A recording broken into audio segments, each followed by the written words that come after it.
Hey guys, welcome to poster study changing the way of learning. दोस्तों, स्वागत है आप सभी का पोस्टर स्टडी पे। दोस्तों, उम्मीद है आप सब अच्छे होंगे और आपकी तैयारी भी बहुत अच्छी चल रही होगी।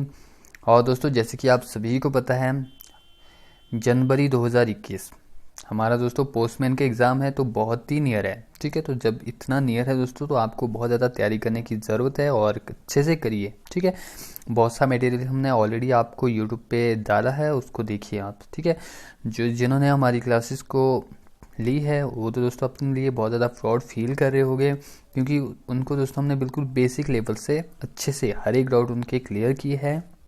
बाकी स्टूडेंट को भी मैं यही रिकमेंड करूँगा कि दोस्तों आप तैयारी करिए, क्योंकि बहुत कम दिन बचे हैं, तो इसलिए दोस्तों आप तैयारी दोस्तों 2 गुना ज़्यादा बढ़ाइए। ठीक है, अब दोस्तों बात करते हैं आज के टॉपिक की। तो आज का हमारा टॉपिक है दोस्तों जनरल नॉलेज। ठीक है, तो ये मिक्स क्वेश्चन रहेंगे इसमें। ये हमारा दोस्तों पार्ट 7 है। ठीक है, तो ऑलरेडी 6 क्लासेस हमने अपलोड की है, उनको भी आप प्लेलिस्ट के माध्यम से देख सकते हो। क्वेश्चन पे जाने से पहले दोस्तों आप सभी से एक छोटी सी रिक्वेस्ट करता हूँ, जो हमारे चैनल में फर्स्ट टाइम विजिट कर रहा है दोस्तों, चैनल को सब्सक्राइब करिए, साथ में बेल आइकन को प्रेस करिए, ताकि हमारे चैनल द्वारा जो भी अपडेट आती है उसका नोटिफिकेशन आपको सबसे पहले मिले। तो दोस्तों, पहला क्वेश्चन आप सभी की स्क्रीन में आ चुका है। मप्पिला विद्रोह किस राज्य से संबंधित है? Mappila revolution is related to which state? और दोस्तों, आपको हमने पहले भी बताया, जितने भी हम क्वेश्चन करवा रहे हैं, ये आपको ये सभी क्वेश्चन दोस्तों चुन चुन के हमने ऐड ऑन किए हैं, और ये दोस्तों मिक्स रहेंगे। ठीक है, मिक्स क्वेश्चन है।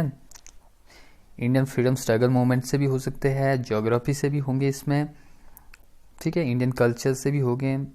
ऐसे ऐसे दोस्तों हमने मिक्स किए क्वेश्चन। ठीक है, तो आपके पास 4 ऑप्शन दिए गए हैं, और हर एक क्वेश्चन दोस्तों हिंदी और इंग्लिश दोनों में दिया गया है। ठीक है, तो आप चाहो तो साथ साथ इसका आंसर भी दे सकते हो। जो अभी लाइव जुड़े हैं उनका आंसर आना शुरू हो चुका है। तो क्वेश्चन नंबर फर्स्ट का आंसर बिल्कुल सही आ रहा है आपका, ऑप्शन नंबर बी। ठीक है, तो मप्पिला विद्रोह है दोस्तों केला से संबंधित। इसके बाद देखते हैं अगला क्वेश्चन को। क्वेश्चन नंबर 2 में पूछा गया है, कूका आंदोलन किस राज्य से संबंधित है? Kuka movement is related to which state? अब दोस्तों यहाँ पे बताना है आपने कूका आंदोलन किस राज्य से संबंधित है। तो आपके पास ऑप्शन दिए है आसाम, पंजाब, महाराष्ट्र, बंगाल। क्वेश्चन नंबर 2 का आंसर भी बिल्कुल सही है, पंजाब। ठीक है, जिनका बी आ रहा बिल्कुल सही है। कूका आंदोलन है दोस्तों पंजाब से रिलेटेड। ठीक है, नेक्स्ट देखते हैं। क्वेश्चन नंबर 3 में पूछा गया है, रॉल्ट एक्ट किस वर्ष पारित किया गया था? ये दोस्तों बहुत ज़्यादा इंपॉर्टेंट क्वेश्चन है। इस बार दोस्तों पीए में भी पूछा गया था, पंजाब सर्कल में पूछा गया था ये क्वेश्चन, पीएसए में, रॉल्ट एक्ट। तो बताइए दोस्तों, Raoult act was passed in the year, किस वर्ष दोस्तों पारित किया गया था? तो यहाँ भी बिल्कुल सही आंसर आ रहे हैं, 1919। ठीक है, तो ऑप्शन नंबर डी दोस्तों आपका यहाँ भी सही हो जाएगा। अगला देखते हैं, भारत में गवर्नर जनरल का शासन कब समाप्त हुआ? When did the governor generals rule in India and? अब दोस्तों बताइए आप, भारत में गवर्नर जनरल का शासन कब समाप्त हुआ? तो यहाँ हो जाएगा दोस्तों आपका ऑप्शन नंबर बी। ठीक है, 26 जनवरी 1950। 26 जनवरी 1950 को दोस्तों भारत में गवर्नर जनरल का शासन समाप्त हो गया था। अगला है क्वेश्चन नंबर 5 में पूछा गया है, पाकिस्तान का प्रस्ताव पारित किया गया था। Pakistan resolution was passed. जब दोस्तों पाकिस्तान बनाया गया था, पाकिस्तान देश, ठीक है, तो वहाँ प्रस्ताव रखा गया था कि हमें दोस्तों पाकिस्तान चाहिए, अलग देश चाहिए। मुसलमानों ने रेजोल्यूशन दिया था कि हमें अलग देश चाहिए। ठीक है, तो वो जो पारित किया गया था रेजोल्यूशन को कहाँ पर पास किया गया था वो बताना आपने यहाँ पे। तो आपके पास ऑप्शन है लाहौर, दिल्ली, बॉम्बे, लखनऊ। ठीक है, तो याद रखिए दोस्तों, लाहौर में पाकिस्तान का प्रस्ताव को पारित किया गया था। ठीक है, अगला देखते हैं, which act is known as black bill? ये भी दोस्तों इंपॉर्टेंट क्वेश्चन है, तो आपको पता होना चाहिए किस अधिनियम को ब्लैक विल के नाम से जाना जाता है। तो जल्दी आंसर दीजिए सभी, और ऑनलाइन बहुत कम है। ठीक है, तो सबसे पहले दोस्तों आप क्लास को शेयर करिए, ताकि बहुत से स्टूडेंट क्लास को ज्वाइन करें।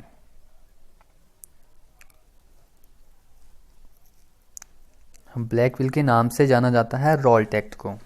ठीक है, तो ऑप्शन नंबर ए दोस्तों यहाँ पे आपका बिल्कुल सही हो जाएगा। ठीक है, नेक्स्ट देखते हैं, सिपाही विद्रोह के समय गवर्नर जनरल कौन था? और ये भी इंपॉर्टेंट क्वेश्चन है एग्जाम के पॉइंट ऑफ व्यू से। तो दोस्तों बताइए, सिपाही विद्रोह के समय गवर्नर जनरल कौन था?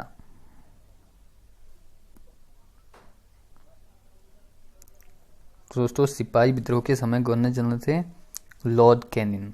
ऑप्शन नंबर सी आपका सही हो जाएगा। अगला देखते हैं, निम्नलिखित में से कौन अंग्रेजों द्वारा ना तो पकड़ा गया था ना ही मारा गया था?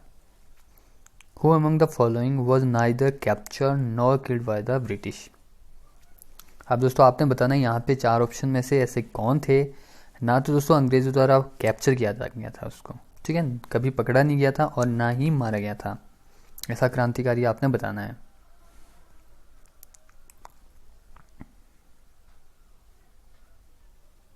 तो ऑप्शन दिए गए हैं आपके पास, तात्या टोपे, नाना साहेब, मंगल पांडे, झांसी लक्ष्मीबाई। तो जिनका ऑप्शन नंबर बी आ रहा है बिल्कुल सही है। ठीक है, नाना साहेब दोस्तों ना तो कभी पकड़े गए थे और ना ही मारे गए थे। किस स्थान पर ब्रिटिश अधिकारियों पर मंगल पांडे की गोलीबारी की घटना देखी गई थी? ये भी इंपॉर्टेंट क्वेश्चन है। जब दोस्तों मंगल पांडे ने ब्रिटिश अधिकारियों पर गोलीबारी चलाई थी, ठीक है, तो वो घटना दोस्तों देखी गई थी। ठीक है, तो किस जगह से देखी गई थी? बैरकपुर से देखी गई थी। ठीक है, तो याद रखिए बैरकपुर से दोस्तों ब्रिटिश अधिकारियों पर मंगल पांडे की गोलीबारी की घटना देखी गई थी। तो ऑप्शन नंबर ए हो जाएगा आपका यहाँ पे बिल्कुल सही। नेक्स्ट देखते हैं, किस राज्य के शासक को अंग्रेजों ने कुशासन के बहाने सत्ता से हटा दिया था? अब दोस्तों यहाँ पे 4 राज्य दिए गए आपके पास, जिनमें से एक ऐसा राज्य है जिसको दोस्तों अंग्रेजों ने कुशासन के बहाने सत्ता से हटा दिया था। तो याद रखिए दोस्तों, ऐसा राज्य था अवध। ठीक है, अवध को दोस्तों अंग्रेजों ने कुशासन के बहाने, जो वहाँ के राजा थे, उनको सत्ता से हटा दिया था। ठीक है, नेक्स्ट देखते हैं, मुस्लिम लीग ने मुसलमानों के लिए अलग राज्य की मांग की। ये है दोस्तों बहुत ज़्यादा इंपॉर्टेंट क्वेश्चन एग्जाम के पॉइंट ऑफ व्यू से। तो याद रखिए दोस्तों, Muslim Leagues call for separate state for Muslims.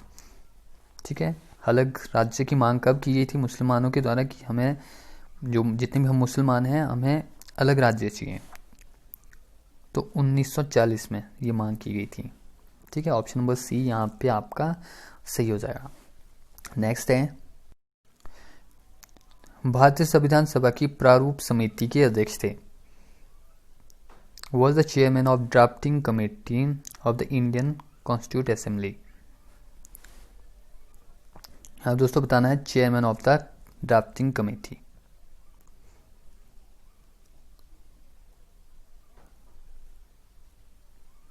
ये भी बहुत बार पूछते हैं, तो याद रखिए दोस्तों, डॉक्टर BR अम्बेडकर प्रारूप समिति के अध्यक्ष थे। ठीक है, ड्राफ्टिंग कमेटी के चेयरमैन कौन थे? Doctor BR Ambedkar. ठीक है, याद रखिए। नेक्स्ट देखते हैं, भारत का संविधान पूर्ण रूप से तैयार हुआ था। ये भी दोस्तों बहुत ज़्यादा इंपॉर्टेंट क्वेश्चन है, बहुत बार पूछते हैं, तो आपको पता होना चाहिए। भारत का संविधान पूर्ण रूप से कब तैयार किया गया था? 26 नवंबर 1949 को। ठीक है, जिनका ऑप्शन नंबर बी आ रहा है बिल्कुल सही आ रहा है। ठीक है, तो याद रखिए 26 नवंबर 1949 को भारतीय संविधान पूर्ण रूप से तैयार हुआ था। नेक्स्ट है, अब वर्तमान में भारतीय संविधान में कुल कितनी अनुसूचियां हैं? ये भी पूछा जाता है बहुत बार एग्जाम में, तो आपको पता होनी चाहिए भारतीय संविधान में कुल कितनी अनुसूचियां हैं। At present how many schedules are there in the Indian constitution? तो ऑप्शन में आपके पास है 10, 11, 12 और 9। तो दोस्तों भारतीय संविधान में कुल अनुसूचियां हैं 12। ठीक है, तो याद रखिए 12 अनुसूचियां हैं। नेक्स्ट है, वर्तमान समय में भारतीय संविधान में गणना की दृष्टि से कुल कितने अनुच्छेद हैं और अनुसूचियां हैं? ये भी दोस्तों बहुत ज़्यादा इंपॉर्टेंट क्वेश्चन है। अभी हमने देखी अनुसूचियां। ठीक है, तो अनुसूचियां तो है 12। अगर पूछा जाए आपसे अनुच्छेद के बारे में, तो अनुच्छेद है दोस्तों 395। ठीक है, तो याद रखिए 395 अनुच्छेद हैं और अनुसूचियां हैं 12। ठीक है, पूछा जाएगा। नेक्स्ट देखते हैं, भारतीय संविधान सभा के प्रथम दिन के अधिवेशन की अध्यक्षता इन्होंने की थी। ये भी पूछा जाता है एग्जाम में दोस्तों, आपको पता होना चाहिए। भारतीय संविधान सभा के प्रथम दिन के अधिवेशन की अध्यक्षता की थी डॉक्टर सच्चिदानंद सिन्हा ने। ठीक है, याद रखिए दोस्तों। और अगर पूछा जाए आपसे प्रारूप समिति के अध्यक्ष, तो दोस्तों आपको हमने बताया था डॉक्टर BR अम्बेडकर प्रारूप समिति के अध्यक्ष थे। ठीक है, अगर पूछा जाए आपसे कि भारतीय संविधान सभा के प्रथम दिन के अधिवेशन की अध्यक्षता की थी डॉक्टर सच्चिदानंद सिन्हा ने। ठीक है, तो आई होप ये क्वेश्चन आप याद रखेंगे। आगे बढ़ते हैं, प्रथम भाषाई राज्य किसे बनाया गया था? ये भी इम्पोर्टेंट क्वेश्चन है। और दोस्तों जितने भी लाइव है, सबसे पहले तो आप क्लास को थम्स अप करिए। ठीक है, सभी क्लास को लाइक करें, उसके बाद हम आगे चलेंगे।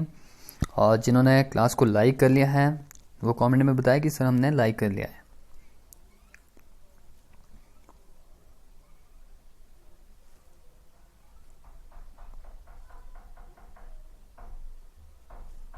आंसर सही आ रहा है क्वेश्चन नंबर 17 का। भाषाई राज्य किसे बनाया गया था? आंध्र प्रदेश को। ठीक है, सही है। और सभी लाइक करें क्लास को। ठीक है, जिन्होंने लाइक कर लिया है, कुछ से कहा रहा है कि सर हमने लाइक कर लिया, तो थैंक यू सो मच जिन्होंने लाइक कर लिया है। जिन्होंने नहीं किया वो जाके क्लास को लाइक करें। ठीक है, नेक्स्ट देखते हैं, मौलिक अधिकारों का निलंबन कौन कर सकता है? Who can suspend fundamental rights? दोस्तों जो मौलिक अधिकार दिए गए हैं हमें, उनका दोस्तों निलंबन कौन कर सकता है? 4 ऑप्शन दिए गए हैं आपके पास, बताइए। प्राइम मिनिस्टर है, पार्लियामेंट है, प्रेसिडेंट है, सुप्रीम कोर्ट है। तो याद रखिए दोस्तों, मौलिक अधिकारों का निलंबन राष्ट्रपति कर सकता है। ठीक है, भारत के राष्ट्रपति चाहे तो मौलिक अधिकारों का निलंबन कर सकते हैं। ठीक है, चलो फिर आगे बढ़ते हैं। भारतीय संसद में शामिल है, ये क्वेश्चन तो दोस्तों बहुत ज़्यादा फेवरेट मान लो इनका, बहुत बार पूछते हैं। ठीक है, is included in the Indian parliament. क्या क्या चीज़ें दोस्तों भारतीय संसद में शामिल है? तो याद रखिए दोस्तों। ठीक है, एक तो लोकसभा, दूसरा राज्यसभा है, और साथ में राष्ट्रपति है। ठीक है, तो ये जो यहाँ पे आपका सही आंसर होगा ऑप्शन नंबर डी हो जाएगा। ठीक है, लोकसभा, राज्यसभा और प्रेसिडेंट। ठीक है, राष्ट्रपति एक हो गए, दूसरे नंबर पे लोकसभा और तीसरे नंबर पे राज्यसभा। ठीक है, तो ये 3 दोस्तों भारतीय संसद में शामिल है। ठीक है, नेक्स्ट देखते हैं, what is the maximum interval between 2 session of parliament? संसद के 2 सत्र के बीच अधिकतम कितना अंतराल दिया जाता है? कितना अंतराल दिया जा सकता है दोस्तों संसद के 2 सत्रों के बीच? जिनका ऑप्शन नंबर सी आ रहा बिल्कुल सही है, 6 महीने दिए जाते हैं। ठीक है, नेक्स्ट देखते हैं, भारतीय सशस्त्र सेनाओं का सर्वोच्च कमांडर कौन होता है? Who is the supreme commander of the Indian armed forces? दोस्तों जितनी भी भारत की सेनाएं हैं, ठीक है, उनका सर्वोच्च कमांडर कौन होता है? भारत का राष्ट्रपति। ठीक है, प्रेसिडेंट ऑफ इंडिया। ठीक है, सर्वोच्च कमांडर होते हैं। ऑप्शन नंबर ए हो जाएगा आपका बिल्कुल सही। नेक्स्ट देखते हैं, भारतीय संविधान के अनुसार देश का प्रथम नागरिक कौन होता है? According to Indian constitution, who is the first citizen of the country? ये भी इंपॉर्टेंट क्वेश्चन है एग्जाम के पॉइंट ऑफ व्यू से, तो दोस्तों आपको पता होनी चाहिए। According to Indian constitution Bharat का प्रथम नागरिक होता है भारत का राष्ट्रपति। ठीक है, तो यहाँ हो जाएगा आपका सही answer option number A, president of India Bharat के दोस्तों first citizen of the country माने जाते हैं। ठीक है, अकॉर्डिंग टू इंडियन कॉन्स्टिट्यूशन। आगे देखते हैं दूसरा, भारत के राष्ट्रपति बनने के लिए किसी व्यक्ति की आयु पूर्ण होनी चाहिए। To become the president of India a person must have complete his age. कितनी एज होनी चाहिए दोस्तों भारत के राष्ट्रपति बनने के लिए? तो याद रखिए दोस्तों, अगर भारत का राष्ट्रपति बनना है तो 35 ईयर्स 35 साल होना चाहिए ना।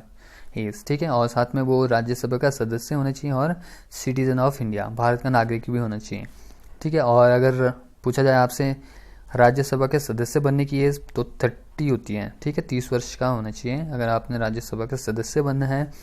और अगर आपने लोकसभा का सदस्य बनना है तो आपकी एज होनी चाहिए 25, ठीक है। और अगर पूछा जाए आपसे कि मतदान, ठीक है, जो मतदाता होते हैं उनकी एज कितनी होती है, ठीक है, तो 18 वर्ष, जो भी 18 वर्ष का होता है या 18 वर्ष से ऊपर होता है वो दोस्तों मतदान कर सकता है, ठीक है। ये सब चीज़ें इंपॉर्टेंट है एग्ज़ाम के पॉइंट ऑफ व्यू से। नेक्स्ट देखते हैं, भारत के प्रथम उपराष्ट्रपति थे, was the first vice president of India.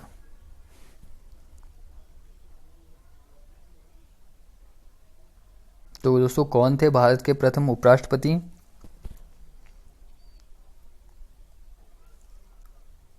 जिनका ऑप्शन नंबर ए आ रहा है बिल्कुल सही है, ठीक है। तो सभी अच्छे आंसर दे रहे हैं, डॉक्टर एस राधाकृष्णन। नेक्स्ट देखते हैं, a should not be less for the election of Rajya Sabha. अभी दोस्तों हमने बताया था आपको कि अगर किसी ने राज्यसभा का सदस्य बनना है तो उसकी एज कितनी होनी चाहिए, 30 वर्ष होनी चाहिए, ठीक है। अभी हमने आपको ये बताया था, ऑप्शन नंबर सी हो जाएगा यहाँ पे आपका बिल्कुल सही। और अगर पूछा जाए आपसे कि राज्यसभा का टेन्योर, जो कार्यकाल होता है, कितने वर्ष का होता है, तो दोस्तों 6 वर्ष का होता है, ठीक है। ऐसे क्वेश्चन आएंगे एग्जाम में तो आपको पता होना चाहिए। और अगर पूछा जाए आपसे कि भारत के राष्ट्रपति या उपराष्ट्रपति, प्रधानमंत्री या फिर अन्य मंत्री, सीएम हो, तो उनका कार्यकाल होता है 5 वर्ष का, ठीक है। प्रधान का भी पूछा जाए तो प्रधान का भी 5 वर्ष का होता है, ठीक है। तो ये दोस्तों याद रखिए, अगर आपसे पूछा जाए राज्यसभा के सदस्य का कार्यकाल तो 6 वर्ष होता है और बाकी का 5 वर्ष होता है, ठीक है। तो आई होप ये सब चीज़ें आप याद रखेंगे, ठीक है। तो आज बस इतने ही क्वेश्चन देखते हैं, 25, ठीक है। तो आई होप दोस्तों सभी क्वेश्चन आपको अच्छे समझ आ चुके होंगे। और दोस्तों सभी क्वेश्चन इंपॉर्टेंट है एग्जाम के पॉइंट ऑफ व्यू से, तो अपनी नोटबुक में राइट डाउन करिए जो क्वेश्चन आपको नहीं आता है, ठीक है। और दोस्तों अगर आप चैनल में फर्स्ट टाइम विजिट कर रहे हो तो चैनल को सब्सक्राइब करिए, साथ में बेल आइकन को प्रेस करिए ताकि हमारे चैनल द्वारा जो भी अपडेट आती है उसका नोटिफिकेशन आपको सबसे पहले मिले, ठीक है। तो दोस्तों थैंक फॉर वॉचिंग, मिलते हैं दोस्तों अगली क्लास के माध्यम से।